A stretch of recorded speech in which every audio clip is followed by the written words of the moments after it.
Our last trio of episodes, One Shall Rise, spoke of the confrontation with Unicron, who was the nasty center of the Tootsie Pop that was our planet. A successful elimination of Unicron's spark should have been a great victory, but the fact that Optimus forgot who he was is kind of a problem, which is why Ratchet spends the first 45 seconds of this new arc catching everyone up on what happened. This, by the way, kicks off the second season of Transformers Prime. Ratchet figures his mind has been set back to before he became a Prime, to being just Orion Pax, clerk. Yeah, you can try to make that sound badass, but you have to have a shotgun rack to it. Orion Pax, clerk. Megatron lets the crew know that they better treat Orion Pax with respect and to never, ever call him Optimus Prime unless they're looking for a kick to the nuts and bolts. Arachnid wonders about the wisdom of this plan, but it seems that Megatron has bigger plans than just trying to turn Orion into some kind of Decepticon warrior. We'll have to see what that is. After the titles, the issue is going to be locating Optimus in order to rescue him. Hold up. I have a chip lodged in my behind that lets Uncle Sam know when I stop for donuts. There's no part of that sentence I needed to know. Ratchet says Optimus must have feared this possibility because he arranged a contingency plan by giving Jack the key to Vector Sigma.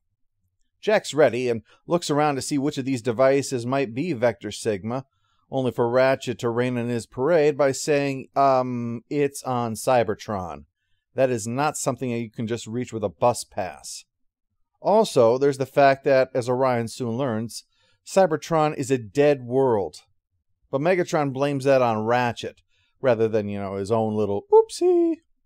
The Warlord Ratchet, Megatron adds, which is rather like saying the decathlon winner Jonah Hill. The real Ratchet says that by giving the key to Jack, Optimus ensured that only he could do this. The key will now only work for Jack. Well, his mom is understandably unhappy about choosing a teenage boy to go to Cybertron for this. Ratchet says, look, the point is moot anyway. We don't have the means to go to Cybertron. This isn't like the good old days of Generation 1 where there's like half a dozen characters sitting around that can just fly you off to Cybertron whenever. I mean, for crying out loud, these Autobots can't even fly. Not unless Bulkhead tossed one of them really hard. After hearing Megatron's lies about Ratchet and Cybertron, Orion asks, why are we called Decepticons anyway? So Megatron pulls a quick little switcheroo. He says this is actually a slur, but they've turned it into a badge of honor. Nicely done.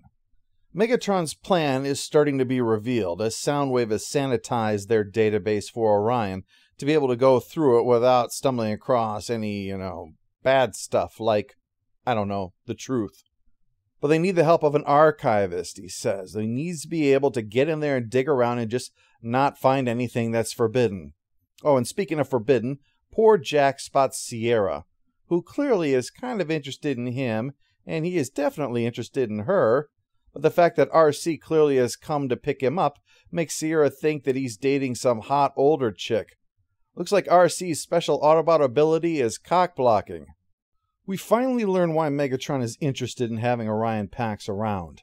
They managed to get some highly classified files out of Iacon, something that an Iacon archivist would naturally have no trouble cracking open. Knockout wonders if more security might be called for, though.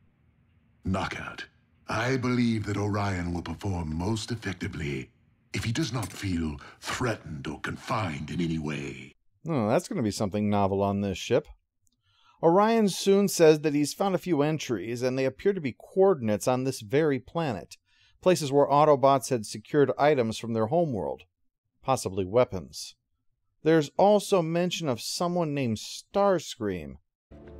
Sadly, Commander Starscream is dead. He accidentally fell out of a window onto a knife, 8 times. Back in the desert, Miko earlier suggested that since Ratchet built the ground bridge, he'd know how to supercharge it in order to get them all the way to Cybertron. Well, he's trying to do just that. Except there's a distraction. Decepticons are attacking a military research facility in order to steal a power source. The trio of Autobots arrive too late to stop them, But RC decides to take advantage of the situation and race into the bridge before it closes. But not to get the power source, to go looking for Optimus.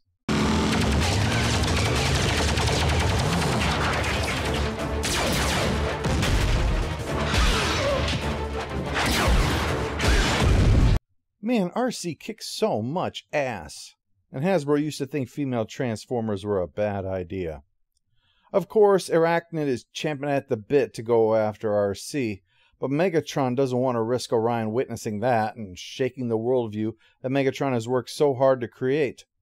But the fight does draw Orion's attention, risking blowing the plan, so Soundwave makes some Super Rain Man calculations and bridges RC into the frozen wastes.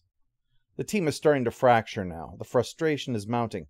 Bulkhead's pissed that Optimus is gone, while for RC, Optimus is a benchmark to measure her own failures against.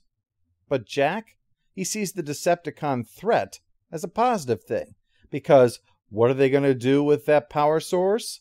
Make a space bridge. And what do we need to get to Cybertron?